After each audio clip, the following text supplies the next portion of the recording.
I've just had a terrible, tiring day. I'm on my period and I think I might be sick. And all I've done today literally is clean my room and cook for myself. That is everything that I've been able to get done. Literally everything. I've been exhausted beyond, I'm just exhausted. I'm just fucking exhausted. I took some painkillers and I've been feeling a little bit better.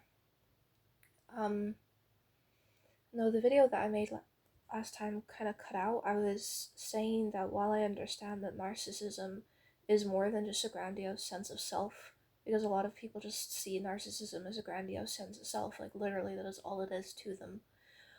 Um, it is listed as one of the symptoms for a very good reason. You know, narcissism, from what I gather, is a superiority complex derived from having an inferiority complex.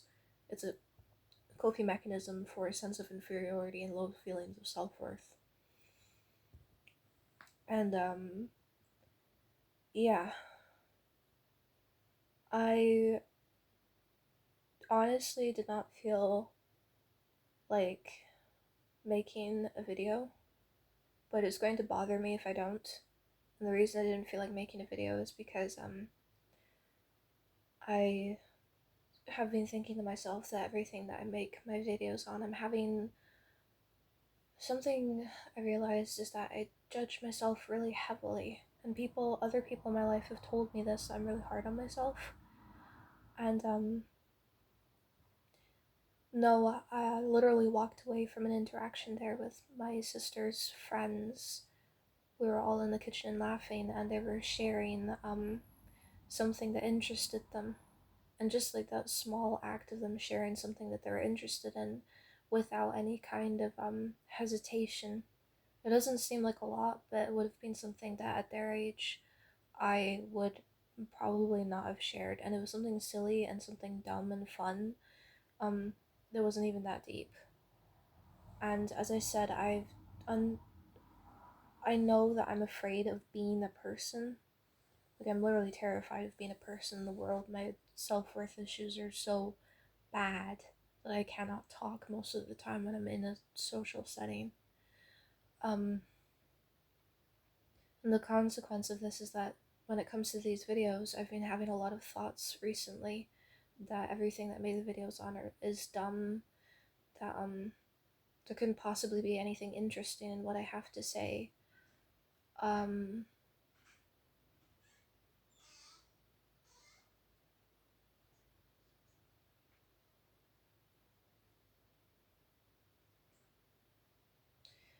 just in general, having thoughts like that, and now that I'm talking about it and I'm letting myself be conscious of it, of whatever it is that you would call this, I don't know what to call it. I'm realizing that that particular mindset of this is stupid and this is dumb and you should give up, because there's something about what you're doing right now that is shameful, extends to every hobby that I have, nearly every single one of them, anyways.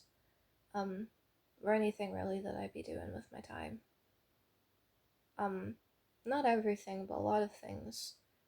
And I thought, I guess, I guess it's important if you have feelings like this to recognize that it's probably not about what you're even doing right now in the moment that is causing you to have these feelings. Because from myself, these feelings of this is stupid and you're not doing it well enough, or whatever it is, um that's just there in the background all of the time for me, and it's really a luck of the draw what particular thing that I'm doing, what particular hobby, um what particular aspect of myself is going to get infected with these feelings of this is dumb and you're not doing it well enough and you should stop, you know? Um, I wanted. I have a bunch of topics that have been occurring to my brain. Occurring to my brain. Occurring to my brain. I want to make videos on, and one of them is a realization I had recently about infantilization in women. Um, obviously it's no real secret that women are infantilized. And I realized that within my family structure, one of the reasons I might feel non binary or masculine, a sense of masculinity that's been imposed upon me as opposed to just having it come naturally from within, is that within my family unit, I've noticed that with my father, he tends to infantilize the woman in his life. Um, because he doesn't ever hold the woman in his life accountable for their abusive actions until he literally has to. Unless he's in a situation where if he doesn't, um, something horribly wrong is going to happen. And he always, I don't know why exactly he does this. I know with my granny it's because she's not a reasonable person and you cannot reason with her. So, to some degree, if you're dealing with an abusive person that is getting on your nerves, you can sometimes end up infantilizing them because what's the point of trying to hold someone accountable when they literally have the mental capacity of a child? They cannot take accountability at all. It would destroy them.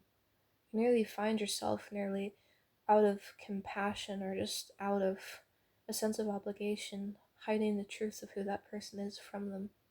And I guess it's probably a big part of what creates people who are enablers, because there is a kind of a sense of superiority that you can feel when you fill a role of um I suppose codependency in your life, where you're the person, like you're trying to fix the other person who's abusive. You're the good guy. You're the people pleaser. You're the enabler.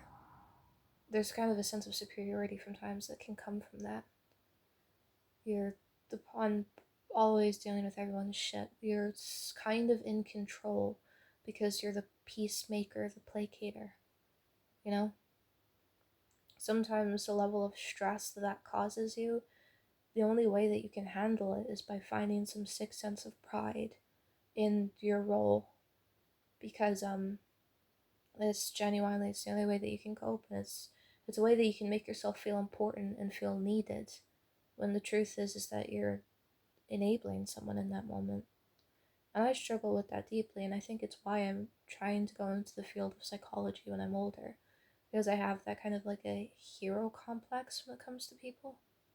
And that's going to be useful for me when it comes to me dealing with people who um can be reasoned with, people who are willing to look within themselves and try and understand um, what part they have to play in the issues in their life.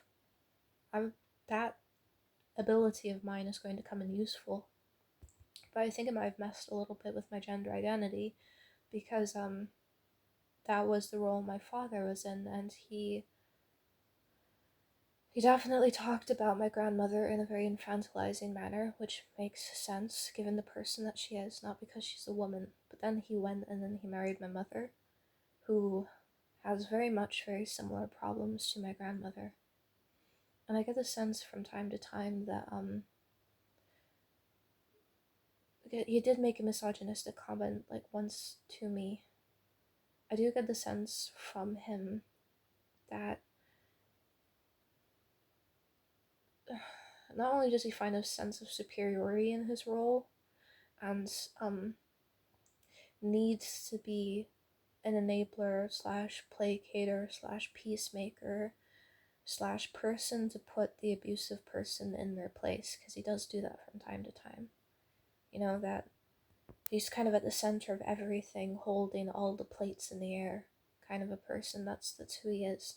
I always got the sense that part of the reason that he did this was to foster a sense of dependency on him, because I get the sense that he was extremely badly neglected, and he nearly coped with pretending that he was needed. And that sounds really sad and really sick, and he is needed to a certain degree, but I think he really overplays the role that he has in people's lives, or how much they need him, you know? And for someone who's abusive, they might need you, but for all the wrong reasons. they need you to be there to uphold their shattered sense of self esteem, their shattered sense of self worth. They need you not because they love you, but because you're like a drug to them. Um, they need you because they need someone who never leaves. They need that proof to themselves that they're good because you stayed, despite how badly they treat you.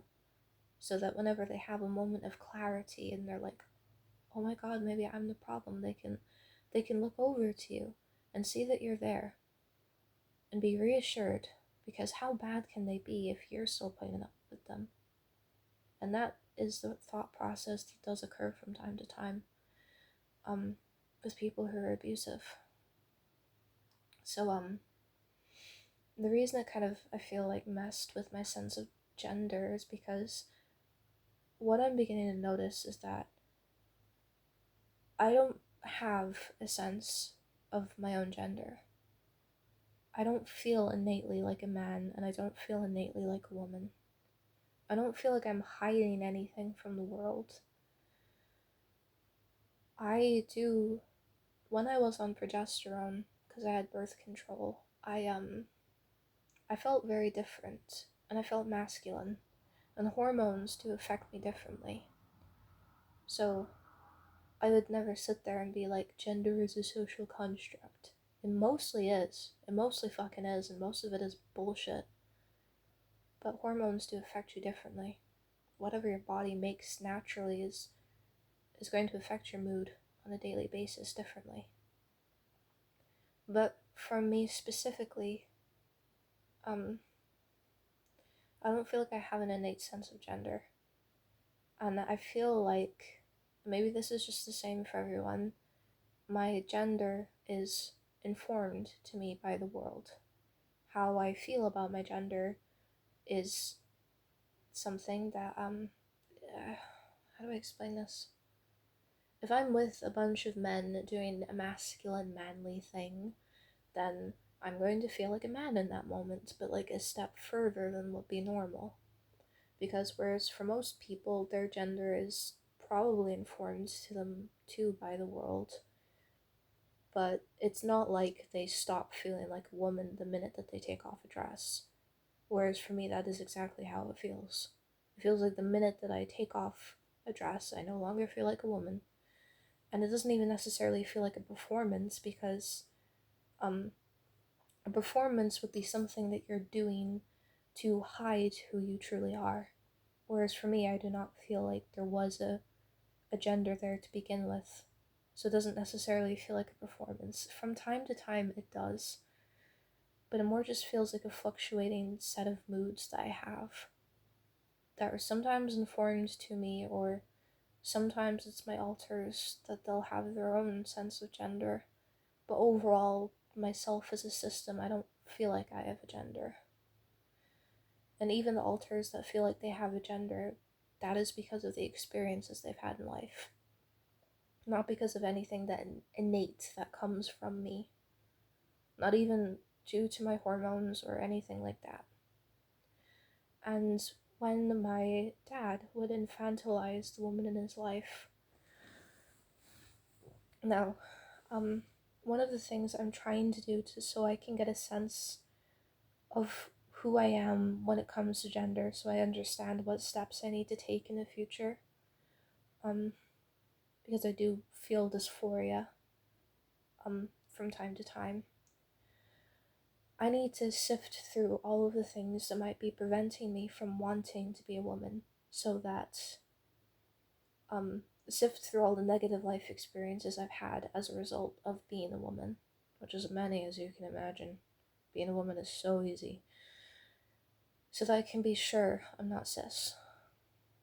So that I can, at the very least, if I ever go for surgeries or hormones of any kind, I know, that's the right choice for me, because I really did have a go at it, the whole being cis thing. It's weird.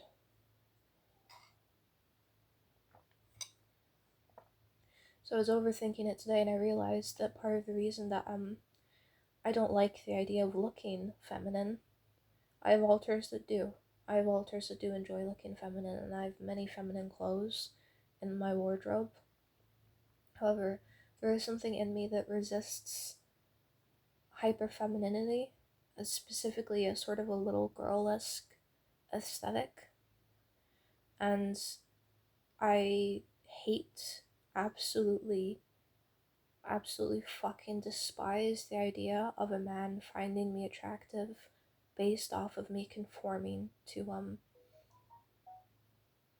heterosexual and cisgender beauty standards, like having my hair long or wearing makeup in a normal way, um, or wearing not even hyper feminine or little girl sort of coquette clothes, but just like body hugging clothes. I I sort of like the idea of someone finding God. I sort of don't mind the idea of people finding me attractive based off of my body, because that feels like power to me. And it feels like power to me because I have a very curvy figure, and I'm very muscular once I work out. So I can tolerate that based on the fact that it feels powerful. And honestly, the idea of a man finding me attractive based off of me conforming to beauty standards not only makes me angry and makes me want to gouge my eyes out, but it makes me feel betrayed by the man. Like in that moment that they're appreciating me for looking feminine, there's just this rage that builds up in me. Like how dare you? How dare you? How dare you? You think I look this way for you? Like it might be more tolerable for me to placate if I didn't feel like these beauty standards were A, not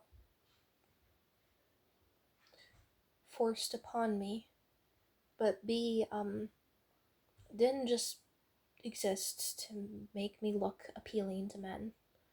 The idea that man would look at me and think that the way that I'm dressed is for them makes me feel humiliated, to be honest. Even though I have, on more than one occasion, dressed up for a guy.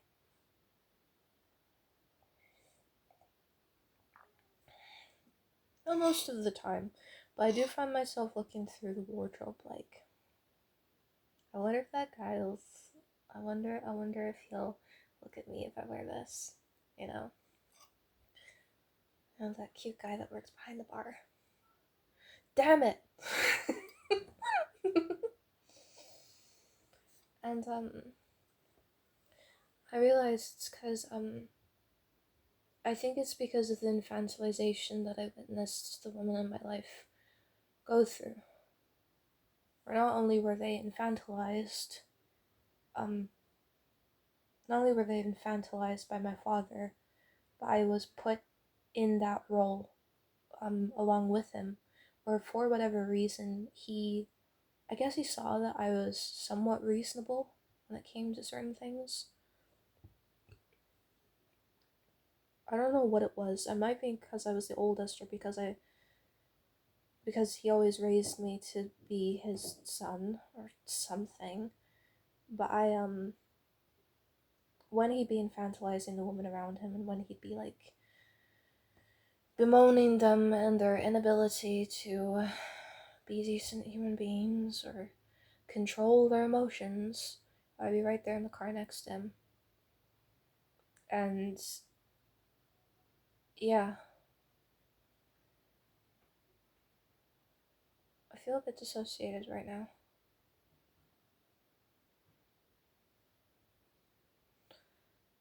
And in those moments, I would feel very masculine, and it made me feel good to know that he saw me that way.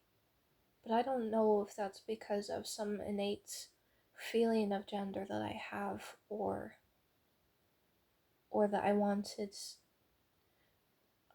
to make sure I wasn't lumped into that category of what my mother was like and what my grandmother was like, and also wanting his attention.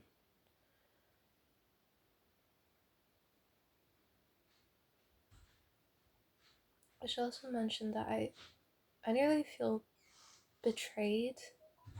I would feel betrayed by a man who finds me attractive based off of me looking and conforming to hetero cisgender norms of beauty. It wouldn't just be an anger thing or a fear of humiliation thing. It would be that I would feel betrayed. Like I would find it extremely hard to feel loved in that scenario.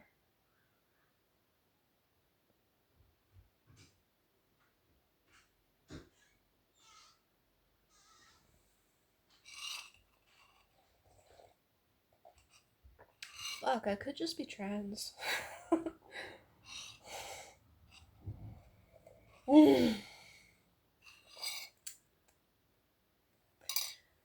Gender problems because I don't have enough to do in my day. Got too much to think about and not enough to do, so here I am wondering why I got what I got between my legs. Or some navel gazing shit. I had someone say that to me actually. I was like, I really struggle with my gender. Like, not as a concept, but as a feeling. Like I don't feel nender at all. I don't know what nana means. I'm a nender. Female.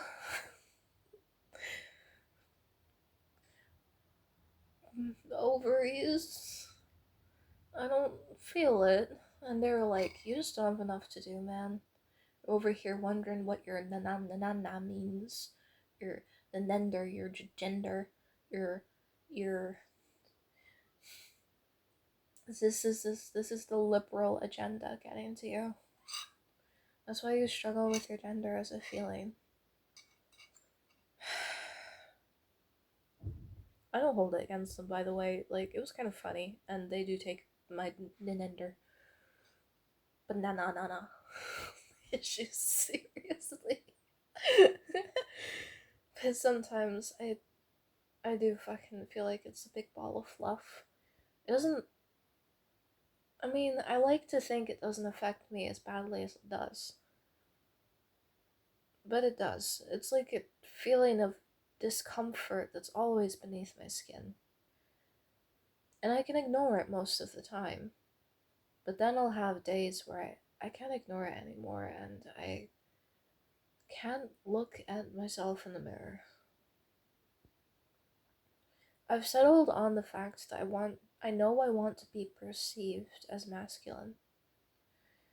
Not necessarily as a man, but masculine, definitely.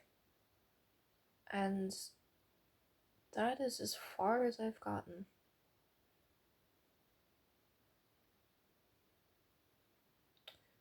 Sorry, I'm loving my hair at the moment. Like, I'm talking about gender right now, and the whole entire video I've been like, crying to everyone, it's stupid looking. Nobody fucking likes my hair when it's short. Fucking buttholes.